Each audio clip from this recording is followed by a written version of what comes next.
prima di ritornare nella mia amata Sicilia non possiamo, sempre parlando di rappresentazione del dolore, non possiamo non fermarci, anche se sia pure soltanto per un attimo, in Calabria. Io devo dichiarare, lo faccio sempre molto volentieri anche, la mia simpatia incondizionata nei confronti dei miei cugini calabresi, perché i miei cugini calabresi, questo eterno dualismo mai risolto, che qualcuno vorrebbe addirittura irrisolvibile fra nord e sud, l'hanno risolto i calabresi già da tempo, semplicemente parlando. Cioè loro dicono: io sono di Catanzaro, ci metto l'H asperata tanto mezzo che quando che parlo scappano H da tutte le parti e mi scambiano per un toscano del sud praticamente, no?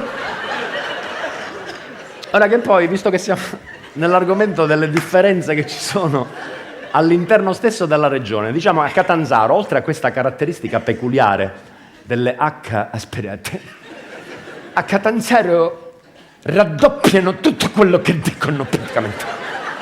È tutto raddoppiato. Se ingazzano pure se non raddoppiano abbastanza. Ma delle cose anche... Le cose anche più normali, va. Chi sa, hai fame? Se hai fame potresti andare in ristorante, per esempio. Certo, il ristorante potesse essere una buona idea, ma con cazzarola ci pago contro il ristorante. E allora se hai fame potresti andare, non so, di un negozio d'alimentare, per esempio.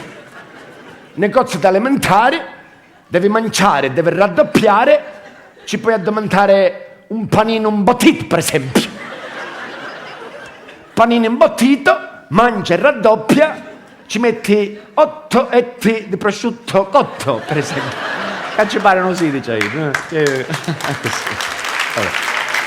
Ma visto... diciamo che a Catanzaro è così, che me la perdoni noi catanzaresi, ma in Calabria è ancora diverso. Per esempio a Reggio Calabria è ancora diverso, perché a Reggio Calabria parlano in maniera interrogativa. Io ho un amico carissimo, fraterno, che mi chiama spessissimo da Reggio Calabria: Gianfranco, ti ho telefonato? Non c'eri? Non dice mia, sono usato... Ho prenotato il ristorante, perché l'ho prenotare io. Ci vogliamo bene, ma non ci capiamo mai, proprio non ci capiamo mai. Non è possibile, proprio. Ma ci vogliamo bene. Ora, se un calabrese deve parlare con un altro calabrese di questo argomento, purtroppo l'altro giorno ha morito mio cognato. Ah, mi dispiace. Sinceramente. A chi era vecchio?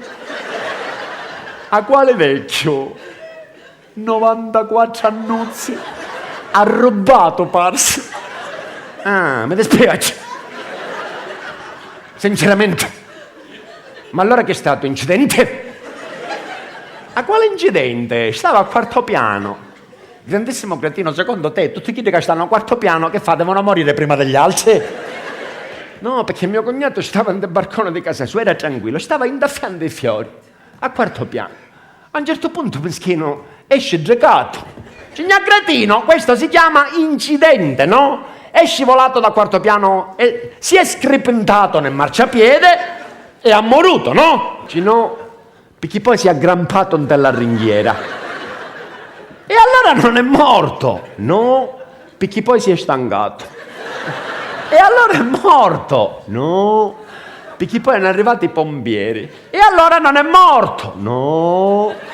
Perché poi i pompieri hanno sistemato il telone.